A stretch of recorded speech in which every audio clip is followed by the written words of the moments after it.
L'attachement de Spike Lee pour la ville de New York, qu'il n'a jamais voulu quitter, est évident. Il met sa technique au service de sa ville, en faisant d'elle un personnage à part entière. Dans Do the Right Thing, New York est un personnage à part entière, peut-être plus que dans les autres films. À savoir que c'est vraiment la vie d'un quartier, c'est même plus que New York, c'est Brooklyn est un personnage. Chacun des films débute de la même façon.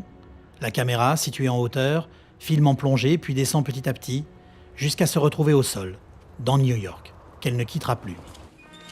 Hell no. Les rues new-yorkaises se transforment alors en véritable théâtre. C'est principalement dans la rue que les actions se déroulent.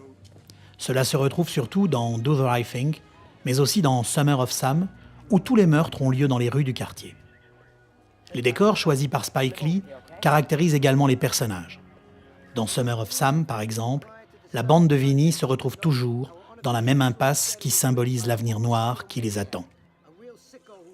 C'est grâce à la réalisation de Spike Lee que les rues new-yorkaises gagnent une telle importance. Au fur et à mesure que la tension monte entre les différents personnages, la rue semble se rétrécir. Elle finit en quelque sorte par écraser ses habitants, ce qui nous permet d'imaginer l'issue tragique du film. Spike Lee utilise également une autre technique. Il place ses acteurs ainsi que la caméra qui leur fait face sur un tapis roulant. Ces plans nous donnent l'impression que les personnages sont passifs et se laissent entièrement porter par New York, qui a alors le rôle principal. C'est aussi un moyen de montrer la puissance du lien entre les personnages et leur ville. Ils y sont ancrés et ne pourront jamais s'en séparer. You're a New Yorker. That won't ever change. You got New York in your bones. Spend the rest of your life out west, but you're still a New Yorker. L'utilisation récurrente de vieux journaux ou d'images d'archives renforce le côté réel des films de Spike Lee et leur permet même de se rattacher à l'histoire de la ville.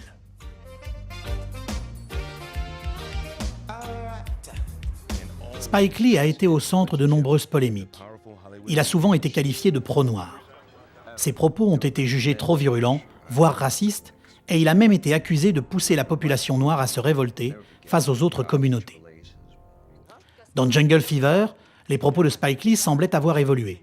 La formation d'un couple noir-blanc, malgré tous les préjugés des familles ou amis respectifs, était un thème nouveau pour le réalisateur. Mais très vite, il apparaît que ce couple n'est là que pour prouver aux spectateurs qu'il est impossible qu'un couple mixte puisse survivre dans le New York des années 80. Il faudra attendre la 25e heure en 2002 pour voir Monty, Irlandais d'origine, tomber amoureux de Naturel, une portoricaine. C'est aussi dans ce même film qu'on voit pour la première fois chez Spike Lee un héros blanc et des policiers noirs. Ce film semble donc avoir marqué un tournant dans la carrière de Spike Lee. Et le fait qu'il soit l'un des premiers à avoir été tourné aux États-Unis après le 11 septembre 2001 y est sûrement pour quelque chose. Il a dépassé ses frustrations, il a englobé la ville et il est devenu un des cinéastes de New York. Il est devenu New York. Spike Lee a beaucoup insisté sur le fait que l'action de la 25e heure se déroule après le 11 septembre, bien que le livre dont le film est inspiré ait été écrit avant. Pour le réalisateur, ne pas en tenir compte, ne pas le présenter dans le contexte, aurait été au moins une erreur et au pire un mensonge. Spike Lee a intégré les conséquences de cette tragédie au scénario et c'est devenu un élément qui a été incorporé à la photo et même dans le dialogue. Il nous donne le ton dès le générique. Juste après nous avoir présenté le personnage principal, Monty Brogan, deux faisceaux lumineux bleus érigés vers le ciel symbolisent les deux tours jumelles. Le tout sous une musique au registre sombre et mélancolique, signée Thérèse Blanchard. Spike Lee s'éloigne de la vie mouvementée de New York pour se focaliser grâce à des plans longs sur des personnages au visage inquiet et meurtri. Des personnages en proie, tout comme la ville, à des blessures incompréhensibles, dépeignant ainsi un monde mort, encore sous le choc, qui cherche à se rebâtir.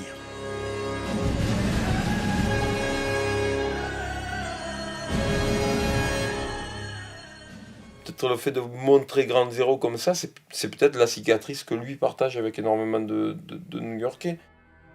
Il y a toujours quelque chose, j'ai pas nécessairement déchiffré, mais je pense qu'il n'y a rien sans rien chez Spike Lee. Le 11 septembre a éveillé en chaque Américain une méfiance vis-à-vis de l'étranger. Ainsi, dans une scène intense face à un miroir, Monty se met à critiquer tout le genre humain de New York, toutes les ethnies qui font le melting pot de cette ville. Il n'oublie pas Al-Qaïda et montre à quel point les États-Unis ont pu être touchés par cette tragédie. Il s'aperçoit enfin qu'il est le seul responsable de ces actes. Fuck you, Montgomery Brogan. You had it all and you threw it away, you dumb fuck! Alors que les New-Yorkais ont l'habitude d'incriminer tout le monde, là, le personnage se remet en question. Spike Lee n'a fait que ressortir une face sombre présente en chaque New-Yorkais suite aux attentats meurtriers. L'ennemi n'est plus l'autre New-Yorkais comme dans ses précédents films. Je pense qu'il y a un profond traumatisme et après une profonde unité derrière qui s'est opérée dans la ville, une profonde entraide, solidarité.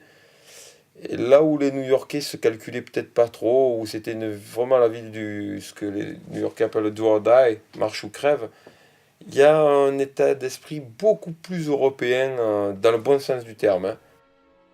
Une nouvelle identité new-yorkaise est née. Une identité qui n'est plus divisée en quartiers ethniques.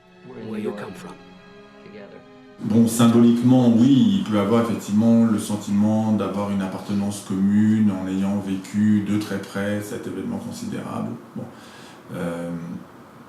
Concrètement, il y a de telles différences, il y a de tels clivages. Cette unité serait à ce moment-là une unité de façade, elle serait plus symbolique qu'autre chose, quoi.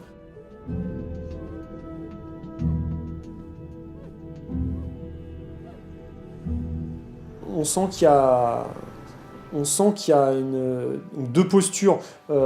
Rester un peu dans le pathos avec ce qui s'est passé ou tourner la page.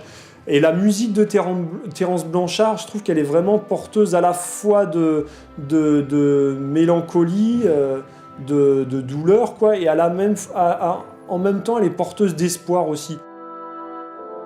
New York, une ville que Spike Lee aime autant qu'il la déteste.